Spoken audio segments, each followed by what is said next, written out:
Cumprimenta a igreja com a paz do Senhor. Amém, amado? Amém. Glória a Deus. Aleluia. Eu quero louvar o hino aqui junto com a igreja. Parece maravilhoso. Mas se eu errar, eu peço perdão, tá, amados?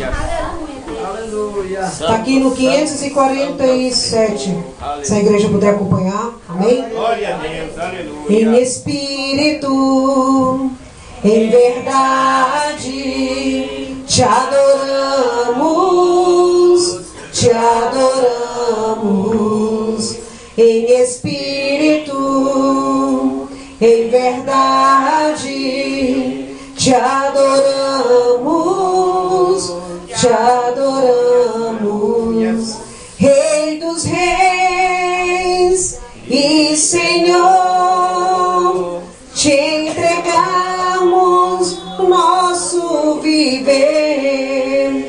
Rei dos reis e o Senhor, te entregamos o nosso viver para te adorar, ó Rei dos reis.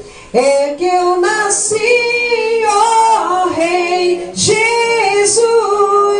Meu prazer é te louvar, meu prazer é estar nos atrilos do Senhor. Meu prazer é viver na casa de Deus, onde flui o amor. Amém, amada igreja.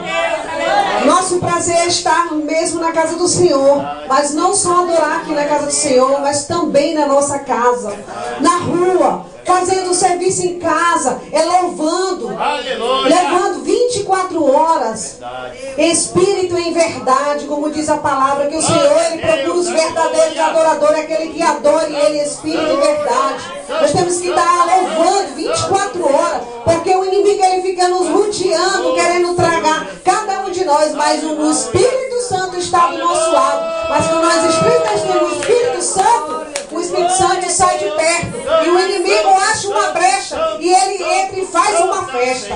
E nós temos que estar louvando sem parar, 24 horas, amém? Eu agradeço a oportunidade, uma salva de palmas para Jesus.